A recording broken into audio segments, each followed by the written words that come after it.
अस्सलाम वालेकुम वीरो। अज का मौजू जिहड़ा है वो सहाफत। साडी सहाफत जिहड़ी है जदों तक प्रिंट मीडिया सी उदों भी इत्थे ब्लैकमेलिंग का आंसर बड़ा नुमाया रहा। और तुहाडे इल्म च खबरें जय अखबार और हत्ता कि जिहड़े सब तो वड्डा अखबार जंग ये भी ब्लैकमेलिंग दे विच शामिल सन। और यही वजह है कि जो फिर इस तो बाद मुशर्रफ दौर च आके इलैक्ट्रॉनिक मीडिया शुरू होया और न्यूज़ चैनल्स आए और उन्होंने रेहड़ियां ते रख के इन्हों लाइसेंस वंडे न्यूज़ चैनल्स से तो उदों फिर ये एक नैक्सट फेज़ च ब्लैकमेलिंग जिहड़ी है नैक्सट फेज़ च दाखल हो गई। नैक्सट फेज़ ये सी कि प्रिंट मीडिया के हुंदियां तो ये सी कि चलो एक आम आदमी जिहड़ा सौखा नहीं सी हुंदा वो अखबार खरीददा ही नहीं सी ते जाहिर है उस हिसाब नाल ही रीडरशिप सी। फिर पढ़े लिखे होना भी उसदे लिए ज़रूरी सी। लेकिन इलैक्ट्रॉनिक मीडिया वास्ते सामीन दा लिसनर दा पढ़े लिखे होना जरूरी भी नहीं क्योंकि बोली है बोली समझ आती हर किसी नूं। सो वो ब्लैकमेलिंग जिहड़ी है वो इंपैक्ट वो असर प्रिंट मीडिया तो निकल के इलैक्ट्रॉनिक मीडिया च आके 2 गुना 4 गुना 8 गुना हो गया। अच्छा वह नतीजा ये निकलिया कि असी देखा कि कुछ ही अरसे बाद मुस्लिम लाखानी जिन्हों का असल बिजनेस जोड़ा है वह ऑयल का है, ऑयल वेल्स ने उन्होंने एक्सप्रैस न्यूज़ खोल लिया। वो जंग ग्रुप तो तंग सन, जंग ग्रुप का मीर शकील रहमान उन्होंने ब्लैकमेल करता सी, वो तंग सन। उन्होंने जवाब च अपना एक्सप्रैस न्यूज़ खोल लिया। सो वो उन्होंने ये सर्वाइवल बन गया। वो अपने आप नूं डिफेंड करने च कामयाब हो गया क्योंकि मुकाबले जो मीडिया चैनल आ गया तो फिर ये डर पैदा हो गया दूजे पासे भी कि हुण मेरे भी टैक्स के बारे च गल करनगे, मेरे भी जिहड़े गबन ने जो मैं सियाह सफेद किया होया है इन्ना अरसा मुख्तलिफ हुकूमतों तो ब्लैकमेलिंग के तौर पर पैसे वट्टे ने उन्हां दी गल करनगे, मेरे मतलब सियाहकारियां ते भी रोशनी पैगी। सो वो एक दूजे दे तू मेरी गल ना करी मैं तेरी नहीं करांगा इस तरह हो गया। अच्छा इस तो बाद एक होर मिसाल जिहड़ी है वो मियाँ आमिर दी तुहाडे सामने है। मियाँ आमिर जो मुशर्रफ छड़ गया और मुशर्रफ का जवाल शुरू हो गया तो तुसीं सब ने देखा कि उन्हें दुनिया चैनल फौरन लॉन्च कर दिता। उन्होंने अपना सर्वाइवल चाहिए सी मियाँ साहिबान कोलों। मियाँ साहिबान चूँकि बहुत वड्डे सन, लाहौर दे एक तरह कह लो मगरमच्छ ही सन तो वो इत्थे पानी च रह के मगरमच्छ नाल वैर जिहड़ा है वो नहीं सी कीता जा सकदा। तो अगर वो चैनल ना बनांदा तो जाहिर है मीर शकील रहमान दा बतौर एक सरमायादार मियाँ नवाज शरीफ नाल एक अलायंस चल रहा सी ते उहदे च रगड़िया जांदा। सो उन्हें अपना चैनल दुनिया न्यूज़ खोल लिया। हुण ये कि वो जिहड़े सन ज़िया शाहिद और मीर शकील रहमान जैसे पुराने जिहड़े हकीकी सहाफ़ी सन लेकिन अपनी एक मनफी रुझान की वजह तो वो ये सारी हरकत च मुलवस सन और सहाफत का म्यार इन्हां दी वजह तो पाकिस्तान च पस रहा। तो उन्होंने एक जवाब मिल गया कि हाँ बई जिहड़ा बंदा है ये खिलाफ अगर असी गल करांगे तो यदा चैनल दुनिया न्यूज़ है उत्थे साडे खिलाफ गल होएगी। उधरों भी खामोशी हो गई। फिर इस तरह तुसी देखा कि साडे गोरमे बेकरी है लाहौर की, हुण वो बेकरी वाले ने भी चैनल अपना बना लिया क्योंकि वो बेकरी च एक चूहे वाली वीडियो रिकॉर्ड हुई और वो बहुत वायरल हुई। तो उन्होंने हल ये कढ़िया कि जी अपना चैनल बना लो ताकि किसी भी मीडिया ते मेरे बिजनेस के बारे च स्कैंडल सामने ना आए। सो वो भी उस ब्लैकमेलिंग चो निकल गया क्योंकि अगर ये कर दे तो जाहिर है वो कोल भी मीडिया हाउस है अपना। सो इंज करद्या करद्या मोस्टली चैनल्स जिहड़े ने वो इंज ही वजूद च आए। इन्हां तो सब तो पहले ARY वजूद च आया। ARY वालियां दा भी तुहानूं पता उन्हां दा कोई सलमान साहब वगैरह का सहाफती पस मंज़र नहीं है। वो सोना वेचण वाले सन, जरगर सन, गोल्डस्मिथ सन। उन्होंने भी चैनल सिर्फ इस वास्ते बनाया कि वो मीर शकील रहमान तो बचे रहन। इस तरह फैसलाबाद की पार्टी है 92 न्यूज़ वाले उन्हों का घ्यो मिलों का बिजनेस सी। उन्होंने भी आप ब्लैकमेलिंग तो बचण वास्ते अपना चैनल बना लिया। हाल ही च मलिक रियाज ने हुण जिहड़ा बंद कर दिता उन्हें भी एक चैनल खरीद लिया सी। सो ਤੁਸੀਂ ਗੌਰ ਕਰੋ ਕਿ ਸਾਡੀ ਸਹਾਫਤ ਦਾ ਮਿਆਰ ਕੀ ਰਿਹਾ ਹੈ ਔਰ ਕਿਸ ਪਾਸੇ ਜਾ ਰਹੀ ਹੈ।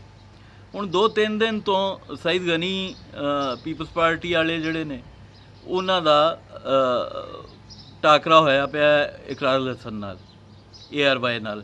ਹੁਣ ARY ਇੱਕ ਐਂਕਰ ਨਹੀਂ ਬਲਕਿ ਪੂਰਾ ਮੀਡੀਆ ਚੈਨਲ ਜਿਹੜਾ ਹੈ, ਮੀਡੀਆ ਹਾਊਸ ਪੂਰਾ, ਉਹ ਸਈਦ ਗਨੀ ਦੇ ਖਿਲਾਫ ਇੱਕ ਕੈਂਪੇਨ ਲਾਂਚ ਕਰ ਰਿਹਾ। ਉਹਦੇ ਵਿੱਚ ਜ਼ਾਹਿਰ ਹੈ ਸਹੂਲਤਕਾਰ ਦਾ ਕਿਰਦਾਰ PTI ਦੀ ਯੂਥ ਅਦਾ ਕਰ ਰਹੀ ਹੈ, ਕਿਉਂਕਿ ਉਹ ਸਿਆਸੀ ਮੁਖਾਲਿਫ ਨੇ ਪੀਪਲਸ ਪਾਰਟੀ ਵਾਲੇ।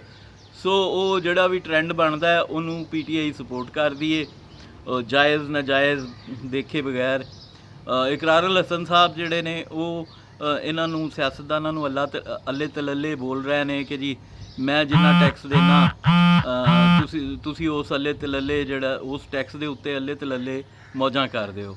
ਹੁਣ ਇਕਰਾਰ ਹਸਨ ਨੂੰ ਪੁੱਛਣ ਵਾਲਾ ਇਹ ਕੋਈ ਨਹੀਂ ਕਿ ਤੂੰ ਜਿਹੜਾ ਟੈਕਸ ਦੇਣਾ ਉਸੇ ਟੈਕਸ ਨਾਲ ਜਰਨੈਲਾਂ ਦੇ ਗੋਲਫ ਕੋਰਸ ਵੀ ਬਣਦੇ ਨੇ, ਉਸੇ ਟੈਕਸ ਮਨੀ ਨਾਲ।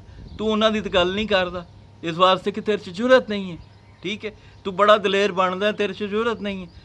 ਇਸ ਤੋਂ ਵੱਡੇ ਵੱਡੇ ਸਕੈਂਡਲ ਮੌਜੂਦ ਨੇ, ਲੇਕਿਨ ਉੱਥੇ ਤੇਰੇ ਪਰ ਸੜਦੇ ਨੇ। ਪਰ ਕੀ ਸੜਦੇ ਨੇ? ਤੈਨੂੰ ਉਂਝ ਹੀ ਸੋਟੀਆਂ ਮਾਰਨਗੇ ਜੇ ਤੂੰ ਕੰਟੋਨਮੈਂਟ 'ਚ ਵੜਨਾ ਚਾਹੇਗਾ ਇਹ ਆਪਣੇ ਕੈਮਰਾਮੈਨ ਲੈ ਕੇ। ਸੋ ਜਿੱਤ ਪਾਣੀ ਨੀਵੇਂ ਪਾਸੇ ਆਉਂਦਾ। ਸਾਡੇ ਬਦਕਿਸਮਤੀ ਨਾਲ ਸਿਆਸਤਦਾਨ ਕਮਜ਼ੋਰ ਨੇ, ਸੋ ਉਹ ਪਾਣੀ ਜਿਹੜਾ ਹੈ ਉਹਨਾਂ ਵੱਲੇ ਟੁਰ ਪੈਂਦਾ। ਅਤੇ ਬਾਕੀ ਜਿਹੜਾ ਬੰਦਾ ਜਿਹਨੇ ਅੱਛਾ, ਹੁਣ ਇਹਦੇ 'ਚ ਨਾ ਇੱਕ ਮਜ਼ੇਦਾਰ ਡਿਵੈਲਪਮੈਂਟ ਇਹ ਵੇ ਜਿਹਦੇ ਵਾਸਤੇ ਮੈਂ ਅੱਜ ਦਾ ਪ੍ਰੋਗਰਾਮ ਕਰ ਰਿਹਾ, ਉਹ ਇਹ ਵੇ ਕਾਬਲੇ ਗੌਰ ਔਰ ਕਾਬਲੇ ਫਿਕਰ ਡਿਵੈਲਪਮੈਂਟ ਇਹ ਵੇ ਕਿ ਪਹਿਲੇ ਤਾਂ ਸਾਡੇ ਜਿਹੜੇ ਸਨ ਸਹਾਫਤੀ ਅਦਾਰਿਆਂ ਦੀ ਮੰਨਫੀ ਸਹਾਫਤ ਦੀ ਵਜ੍ਹਾ ਤੋਂ ਸਾਡਾ ਸਰਮਾਇਆਦਾਰ ਜਿਹੜਾ ਹੈ ਉਹ ਮਜਬੂਰ ਹੋਇਆ ਇੱਧਰ ਆਉਣ ਦੀ ਵਜ੍ਹਾ, ਉਹਨਾਂ ਦੀ ਬਲੈਕਮੇਲਿੰਗ ਦੀ ਵਜ੍ਹਾ ਤੋਂ ਸਰਮਾਇਆਦਾਰ ਮਜਬੂਰ ਹੋਇਆ ਕਿ ਉਹ ਉੱਥੇ ਆ ਕੇ ਸਰਮਾਇਆਦਾਰ ਆਪਣਾ ਚੈਨਲ ਬਣਾ ਲਿਆ। ਉਹਦੇ ਕੋਲ ਹੋਰ ਕੋਈ ਚਾਰਾ ਨਹੀਂ ਬਚਿਆ। ਮਤਲਬ ਮੁਸਲਿਮ ਲਾਖਾਨੀ ਦਾ ਫਸਟ ਬਿਜ਼ਨਸ ਮੀਡੀਆ ਹਾਊਸ ਨਹੀਂ ਹੈ, ਮੀਆਂ ਆਮਿਰ ਦਾ ਫਸਟ ਬਿਜ਼ਨਸ ਮੀਡੀਆ ਹਾਊਸ ਨਹੀਂ ਹੈ, ARY ਵਾਲਿਆਂ ਦਾ ਫਸਟ ਬਿਜ਼ਨਸ ਮੀਡੀਆ ਹਾਊਸ ਨਹੀਂ ਹੈ, ਸਹਾਫਤ ਨਹੀਂ ਹੈ। ਇਸੇ ਤਰ੍ਹਾਂ 92 ਨਿਊਜ਼ ਵਾਲੇ ਨੇ, ਗੋਰਮੇ ਵਾਲੇ ਨੇ, ਹੋਰ ਕਿਸੇ ਦਾ ਇਹਨਾਂ 'ਚੋਂ ਫਸਟ ਬਿਜ਼ਨਸ ਜਾਂ ਇਹਨਾਂ ਦਾ ਪ੍ਰੋਫੈਸ਼ਨ ਜਿਹੜਾ ਹੈ ਉਹ ਜਰਨਲਿਜ਼ਮ ਨਹੀਂ ਹੈ।